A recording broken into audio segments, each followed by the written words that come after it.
కూటమి ప్రభుత్వం వచ్చి 6 నెలలు దాటింది కదా సార్. పరిపాలన ఎలా ఉందంటారు? 100% బాగుందండి. ఒక చంద్రబాబు గారు, ఒక పవన్ కళ్యాణ్ గారు కాకోకుండా మిగతా వారు కూడా ప్రతి ఒక్కళ్ళు ఇదే విధంగా వాళ్ళ డిపార్ట్మెంట్స్లో బయటకు వచ్చి గతంలో జరిగినవి ఏంటనేది చూసి అవి సరిదిద్దుకుంటూ వాళ్ళ యొక్క డిపార్ట్మెంట్స్ రన్ అవ్వటానికి కావలసినటువంటి ఆర్థిక స్తోమతలు ముఖ్యమంత్రి గారిని, అలాగే పవన్ కళ్యాణ్ గారిని, మరికొంతమంది పెద్దలను అందరినీ అడిగి సమకూర్చుకుని వారు కూడా పవన్ కళ్యాణ్ గారిలాగా, లోకేష్ గారిలాగా, చంద్రబాబు గారిలాగా పేరు ప్రఖ్యాతులు తెచ్చుకోవాలని కోరుకుంటున్నామండి. అపోజిషన్ అవనివ్వండి, అధికార పార్టీ అవనివ్వండి, ఏది జరిగినా పవన్ కళ్యాణ్ అంటూ పవన్ కళ్యాణ్ గారి మీద పడుతున్నారు. ఆయన ఏమైనా తప్పులు చేస్తున్నారంటారా, లేదా ఆయన పరిపాలన విధానంలో ఏమైనా లోపం ఉందంటారా? అవినీతి పరుల గుండెల్లో రైళ్లు పరిగెట్టిస్తున్నాడు పవన్ కళ్యాణ్. స్మగ్లర్ల గుండెల్లో రైళ్లు పరిగెట్టిస్తున్నాడు మన గౌరవనీయులైన పవన్ కళ్యాణ్ గారు. అట్లాగే అభివృద్ధిలో కూడా దేంటోనూ మేము తీసిపోలేదు.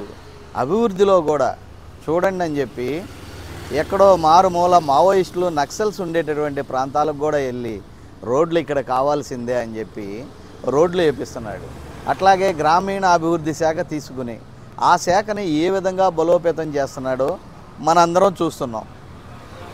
అలాగే కాకినాడ వెళ్ళి స్మగ్లర్లని ఏ విధంగా నిలువరించింది మనందరం చూసాం. నిన్నగాక మొన్న గంధపు చెక్కలు, గంధపు చెట్లు అనేది పుట్టుక ఆంధ్రప్రదేశ్. రైట్ అనేది మాకే ఉంది. గుజరాత్లో దొరకని, కర్ణాటకలో దొరకని, తమిళనాడులో దొరకని, నేపాల్లో దొరకని, అవి మావి, మాకు రావాల్సిందే అని వాటిని తీసుకొచ్చి అమ్మి రాష్ట్రాభివృద్ధికి ఫండ్స్ను సమకూరుస్తున్నాడు. అట్లాగే నిన్నగాక మొన్న వైజాగ్లో జరిగిన మీటింగ్లో చూడండి, గౌరవనీయులైన మోడీ గారు ఆయన మీద ఎంత బాధ్యతలు పెట్టెళ్ళారు, నిధులు కూడా ఏ విధంగా తీసుకురాగలుగుతున్నారు. అట్లాగే నిన్న జరిగిన ఇన్సిడెంట్ చూడండి, మన దేశ చరిత్రలో ఇంతవరకు ఆ విధంగా ఈ తిరుమల తిరుపతి దేవస్థానంలో జరిగిన తొక్కిసలాటలో మరణించినటువంటి వారి బంధువులకి, ఆఖరికి ప్రాణాపాయంలో ఉన్నటువంటి బెడ్ మీద ఉన్నటువంటి వారికి, క్షతగాత్రులకి ఏ విధంగా వెళ్ళి కూర్చుని 2 చేతులు జోడించి, అమ్మ మా వల్ల, మా ప్రభుత్వం వల్ల తప్పు జరిగింది, నన్ను క్షమించండి అమ్మ, మా మీద ఎంతో నమ్మకంతో నా ముఖం చూసి మీరు ఓట్లేసి మమ్మల్ని గెలిపించారు, మేము ఒక పాలక మండలం అనే దాన్ని దీన్ని ఇక్కడ మేము గెలవబట్టి, గెలిపించబట్టి, నాకు మీరింత గౌరవం బట్టి ఏర్పాటు చేయగలిగాం. ఆ పాలక మండలిలో ఏదన్నా తప్పులు జరిగితే సరిదిద్దుకుంటాం, అట్లాగే మేము సారీ చెప్తున్నామమ్మా అని చెప్పి 2 చేతులు జోడించి కింద కూర్చుని నిజంగానే ఒకటి ఆలోచించాలండి. తిరుమల తిరుపతి దేవస్థానం పాలక మండలి, గత పాలక మండలి లడ్డు విషయంలో చేసిన తప్పులు కానీ, ఇంకోటి కానీ, బంగారం దోపిడీ కానీ, మేము వెళ్ళి సమర్పించినటువంటి నిలువు దోపిడీలను దోచుకుంటంలో కానీ మేము వచ్చిన తర్వాత అరికడతానన్నారు. మీరు ఎంతవరకు అరికట్టగలుగుతున్నారు? పాలక మండలి అంటే ఏంటండి? అక్కడ వచ్చినటువంటి భక్తులకి సకల సదుపాయాలు కలగజేసి మా తిరుమల తిరుపతి దేవస్థానం ప్రత్యక్ష దైవాన్ని దర్శింప చేసుకుని వెళ్ళే మార్గాన్ని మీరు చూపించవలసిన వారు. మీరు ఎక్కడో ఏసీ గదుల్లో కూర్చుంటే కింది స్టాఫ్ మాట వింటారండి? చెప్పండి. మీరు సరిగా పర్యవేక్షణ లేకపోబట్టే కదండి ఇది జరిగింది. ఎన్ని లక్షల మంది వస్తారండి ప్రతిరోజు కూడా. మరి నిన్న ముక్కోటి ఏకాదశి సందర్భంగా ఎన్ని వేల మంది, లక్షల మంది వచ్చారండి. వాళ్ళందరికీ ఒక క్రమశిక్షణ, ఒక పద్ధతిగా మీ స్టాఫ్ వాళ్ళకి సదుపాయాలు కలగచేయలేదు కాబట్టే కదండి పాలక మండలిని ఇవాళ అపాలజీ చెప్పమని చెప్పింది. అపాలజీ చెప్పమంటే మీరేంటండి మాట్లాడుతున్నారు? మీ ప్రభుత్వాన్ని అధికారంలోకి తీసుకొచ్చినటువంటి గౌరవనీయులైన సనాతన హిందూ ధర్మాన్ని కాపాడుతున్నటువంటి గౌరవనీయులైన పవన్ కళ్యాణ్ గారు, అట్లాగే అవినీతిని అరికడుతున్న గౌరవనీయులైన పవన్ కళ్యాణ్ గారు, మీరు బాగుంటే చాలు, కూటమి బాగుంటే చాలు, చంద్రబాబు 10 ఏళ్ళు ముఖ్యమంత్రిగా ఉండాలని కోరుకునే గౌరవనీయులైన పవన్ కళ్యాణ్ గారిని వాళ్ళ కమ్యూనిటీలో కూడా వ్యతిరేకిస్తుంటే అది కూడా కాదని కమ్యూనిటీ వైడ్గా మీటింగులు పెట్టి నేను ఈ విధంగా చంద్రబాబు గారు సపోర్ట్ చేస్తున్నాను, ఇంకో 10 ఏళ్ళు ఆయన ఉండాలి, ఈ రాష్ట్రం బాగుపడాలని ఆయన దగ్గర ఓనమాలు దిద్దుతున్నటువంటి ఈ పవన్ కళ్యాణ్ గారు, మీరంటే విశ్వాసంగా ఉంటున్నటువంటి ఈ పవన్ కళ్యాణ్ గారు నిన్న చూడండి పిఠాపురం దైవం సాక్షిగా 15 ఏళ్ళు ఈ కూటమి ఉండాలి, 10 ఏళ్ళు ముఖ్యమంత్రిగా చంద్రబాబు ఉండాలని చెప్పాడే, మీరు మాత్రం అప్పాలజీ చెప్పడానికి ఇంత ఇదిగా మీకోసం కష్టపడినటువంటి ఇది ఒక బిఆర్ నాయుడు గారో లేదంటే ఏబిఎన్ రాధాకృష్ణ గారో మాట్లాడిన మాటలు కాదండి. ఇది వాళ్ళు తెలుగుదేశం పార్టీకి పీఠాధిపతులు. ఆ రోజున సజ్జల రామకృష్ణారెడ్డి, అట్లాగే విజయసాయి రెడ్డి, అట్లాగే సుబ్బారెడ్డి, అట్లాగే మన ఇక్కడ ఉన్నటువంటి ఇంకొక ఆయన ఉన్నాడు సంథింగ్ నలుగురు. ఆ నలుగురు ఎలాగో అట్లా ఇక్కడ నలుగురు ఉన్నారండి టీడీపీకి కూడా.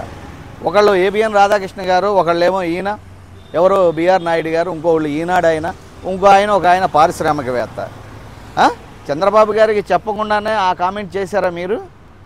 చంద్రబాబు గారు మన్నేమీ చేయలేరు, కూటమి చీలిపోయినా పర్వాలేదని చెప్పి చేశారా ఆ కామెంట్ మీరు? తప్పు కాదండి.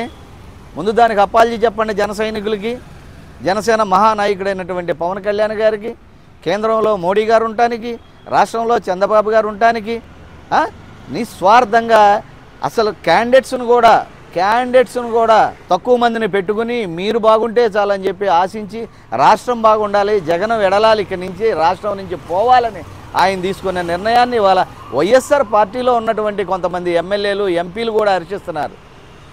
అలాంటిది మీ కళ్ళు మాత్రం సరిగ్గా చూస్తానికి కుదరట్లేదు అనుకుంటా. ఒకసారి శుక్లాలు ఉన్నాయేమో ఈ 4 స్తంభాలు చూపించుకుంటే బాగుంటుందండి. మరీ అడ్డగోలుగా పవన్ కళ్యాణ్ గారిని మాట్లాడతాం ఏంటంటే పవన్ కళ్యాణ్ గారు ఓవర్ యాక్షన్ ఎక్కువైందా? గంధపు చెక్కల స్మగ్లర్ని పట్టుకుంటాం ఓవర్ యాక్షనా? నిధులు రికవరీ చేయటం ఓవర్ యాక్షనా? కేంద్రం నుంచి ఏమన్నారండి? ఇదే కేంద్రం మోడీ గారు ఇంతకుముందు మీరేదో శుద్ధులు పెద్ద పద్దులు అని చెప్తున్నారు, ఏటీఎం లాగా వాడుతున్నాడు చంద్రబాబు ఇదే పోలవరం అని మాట్లాడా లేదా? మీకు నిధులు ఇచ్చారా? మీ విధులు మిమ్మల్ని చేసుకొని ఇచ్చారా? అలాంటిది మీరు వద్దు బాబు అన్నా కానీ తీసుకెళ్ళి మోడీ గారికి పరిచయం చేసి మోడీ గారితో మాట్లాడి ఆ కూటమిలో ఏర్పడి, కూటమి అంటే ఏంటండి? బీజేపీ జనసేన మిమ్మల్ని తీసుకొచ్చి కూటమిలో పెట్టి మీరు కావాలని కేవలం పవన్ కళ్యాణ్ గారు మిమ్మల్ని ముఖ్యమంత్రులను చేసి ఇవాళ లోకేష్కి పదవి లేదు, లోకేష్కి కూడా ఇవ్వాలా ఇచ్చుకోండి. జగన్మోహన్ రెడ్డి అంతకుముందు 4గురికి 5గురికి డిప్యూటీ సీఎంలు ఇచ్చాడు, అదేవిధంగా ఇచ్చుకోండి. ఎవరి వర్క్ వాళ్ళ దగ్గర ఉంటుంది. ప్రజా దర్బారు పెట్టనే అతను బయటికి వెళ్ళి చక్కగా చేయగలుగుతున్నాడు. లోకేష్ తెనవాణి పెట్టి ఈయన చేయగలుగుతున్నాడు. అది కాకోకుండా ఎక్కడ అన్యాయం జరిగితే అక్కడికి వెళ్తున్నాడు. వెళ్ళండి, నిన్న వెళ్ళలేదే మీరు కడప? కాంట్రవర్సీ వ్యవహారాల్లో ఎందుకు వెళ్తలేదు? ఒక దళితుడైనటువంటి ఒక ఎంపీడీఓని కొడితే ఎందుకని వెళ్ళలేకపోయారు?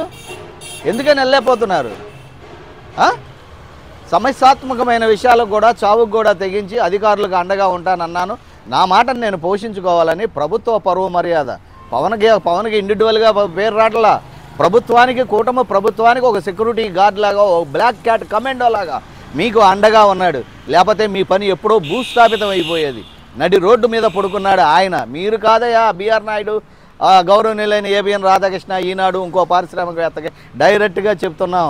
మీకు కోట్ల ఆస్తి ఉండొచ్చు, నందిని పంది చేయొచ్చు, పందిని నంది చేయొచ్చు మీడియా ద్వారా, కానీ పవన్ కళ్యాణ్ పరువు మర్యాదలను మాత్రం మీరు తీయలేరు. పవన్ కళ్యాణ్ నిజాయితీని క్వశ్చనిస్తే మీరు సంకనాగిపోతారు. ఇదే పవన్ కళ్యాణ్ గారు ఏమైనా కానీ మా కూటమి విడిపోకూడదు, ఆయనే సీఎంగా ఉండాలని ఇలాగే ప్రవర్తిస్తే మాలాంటి కాపు నాయకులు కూడా ఆలోచించి నిర్ణయాలు తీసుకునే పరిస్థితులను మీరు కలిగించవద్దు. ఇదే వాయిస్తో జనాలను ఎడ్యుకేట్ చేసి రంగా గారు అభిమానులు ఉండి కూడా మేము నిన్న టీడీపీకి వేయటం జరిగింది. మార్పు కోరుకుని మార్పు తేగలిగినటువంటి నాలాంటి కాపు నాయకులు నిజంగా కూడా రేపొద్దున మేమేమన్నా ఇంకా కాపు రిజర్వేషన్ల గురించి అడుగుతున్నామా? ఇవ్వండి రేపొద్దున, మీరు అన్నీ వద్దు మాకు. రేపొద్దున కాపు రిజర్వేషన్లు మీరు 2017లో ఇచ్చిన విధంగా 5% రిజర్వేషన్లు అమలు చేయండి. కేంద్రం నేనుగా చేసేది రాష్ట్రం అమలు చేయాలన్నారు, చంద్రబాబు గారే ఇచ్చారు. గౌరవనీయులైన పవన్ కళ్యాణ్ గారు దీన్ని అమలు చేయించండి, లేకపోతే తాడో పేడో ఏంటనేది మేము కూడా తేల్చుకుంటాం. ఎవరు మాట్లాడితే వాళ్ళని ముద్రగాడిని అవాయిడ్ చేసినట్టు చేయిస్తూ పవన్ కళ్యాణ్ని ఒంటరి చేసి పవన్ కళ్యాణ్ని చెప్పు చేతల్లో పెట్టుకుందామని మీ మీడియా వారు, మీరు ఈ పార్టీని టీడీపీ పార్టీని పెంచి పోషించేటటువంటి కొంతమంది పెద్దలు మాట్లాడితే కుదరదు. ఏమైపోయారయ్యా ఆయన జైల్లో ఉండగా 57 రోజులు? ఎవరయ్యా నడి రోడ్డు మీద పడుకుంది? ఎవరయ్యా డోర్ టు డోర్ తిరిగింది? ఎవరయ్యా రాష్ట్రం అంతా తిరిగింది? మీకు వచ్చే క్రేజ్ని మేమన్నా ఆపగలుగుతున్నావా? సొంత అన్నదమ్ముల్లా ఉన్న వాళ్ళని కూడా విడదీయటానికి చూస్తున్నారు. మీ బ్రతుకంతా విడదీంచి పాలించడమేనా? బ్రిటిష్ వాళ్ళు మీరు ఒకటేనయ్యా, డివైడింగ్ రూల్ పాలసీ ప్రకారం మీరు ఉపయోగించుకుంటాం, పక్కన పెడతాం. మాలో చైతన్యం వచ్చింది, మాలో విద్యా విధానం పెరిగింది, రాజకీయ విధానం పెరిగింది.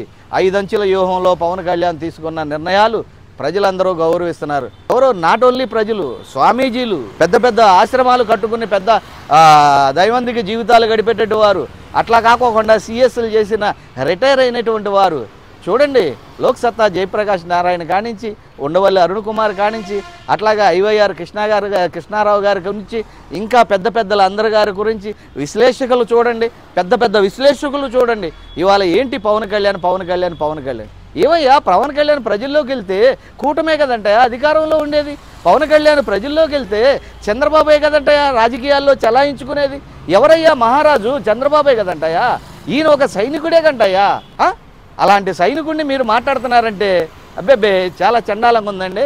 ఇదే గనక మళ్ళీ రిపీట్ అయితే, డియర్ చంద్రబాబు నాయుడు గారు, మీరు ఇలాంటి మీ అనుచరులకు దయచేసి చెప్పండి క్రమశిక్షణతో ఉండాలని.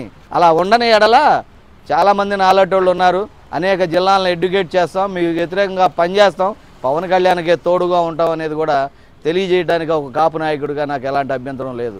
మీరు ఉండాలి, మీరు చెయ్యాలి, మీరే రాష్ట్రాభివృద్ధి చేయాలని అనేక విషయాల్లో అనేక సంవత్సరాలుగా ఎదురు చూసాం. అది నెరవేరింది పవన్ కళ్యాణ్ ద్వారా.